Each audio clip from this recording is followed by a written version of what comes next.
Hello सांग माने welcome back to my YouTube channel. आज आम प्रथमाष्टमी स्पेशल एंडुरी पिठा बनैबा जोटा आम हलदी पत्र पिठा बोली मध्य कहि थाउ। एही पिठा बनैबा पई मु अरुआ चाउल सहित बिरी को भिजै नेथिली। एबे हमर अरुआ चाउल बिरी भिजी जाइछि, आमे ताकू बाटी नबा। देखंतु एमिति भल्ला भाबरे चिकण करिके बाटी नेबे। एको बाटी सारिबा परे मु एको साइड रे रखिकी गली बाड़ी को हलदी पत्र आनिबा पई। एबे मार मोर हलदी पत्र काटिकी नबु। देखंतु मा एठी हलदी पत्र काटी नउचंती। एमिति आमे किछि हलदी पत्र काटी नेउछु। हलदी पत्र काटी नहीं सारिबा परे आमे एको भल्ला भाबरे धोई नेबा। जहा कहंतु सांग माने ओडिशा पर्वपर्वाणी राज्य, तेणु ओडिशा रे 12 मासरे 13 संख्यार आम पर्व सीमित न रही अनेक पर्व आमे पालन करिथाउ। सेथि मध्यरु प्रथमाष्टमी अन्यतम। एहा प्रथम संतान मानक उद्देश्य रे पालन करा जाइथाए। एही पर्वरे गाँर महक किछि अलगा। मु जेहेतु गाँर रहे मते बहुत भल लगे एही पर्व। पिठा मिठार बास्ना सबुआडे, समस्तंक मध्यरे भाईचारार भाव आ पिठा दियानिया एटा तो बहुत भल लगे। वर्तमान पिला माने पिठा खाइबा तो भूली गलेनी, आ किछि पिला पिठा माने ही कौन जानी पारु नाहंती। एमिति गुड़ अदा आ गुजरातीर बास्ना रे जो पिठा ना बहुत बढ़िया लगे मते। आपण मानंकु एमितिका पिठा केमिति लगे मते निहाती कमेंट सेक्शन में जणैबे। जदि भल लागु थाए तेबे मो चैनल को लाइक शेयर सब्सक्राइब करनेबे।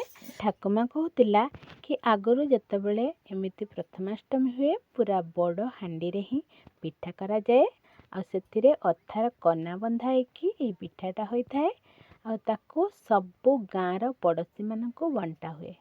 निजे खाइबारे जतिकी खुशी न थाए समस्त को बांटिले ना बहुत भल लगे। एही पर्वपर्वाणी आमको सामाजिक बंधनर गुरुत्व बुझाइबा सह विभिन्न प्रकारर खाद्य और ता सहित आम शरीर को आमे केमिति सुस्थ रखि परिबा ता विषय मध्य धारणा देइथाए। आपण माने जानती आमे हलदी पत्रर पिठा काहेकि करंती। विभिन्न प्रकारर उपकारिता जोगु आमे एही हलदी पत्रर पिठा तैयारी करिथाउ। तेबे जानिछंती हलदी पत्रर कौन उपकारिता अछि। हलदी पत्ररे आंटी इन्फ्लामेटरी गुण ता सहित आंटी बैक्टेरियल गुण थाए, तेणु ताहा आम यकृत को सुस्थ रखिबा सहित आम चर्म को मध्य सुस्थ रखिथाए। नड़ियार पुरर महक जेतिकी तार स्वाद मध्य सेतिकी।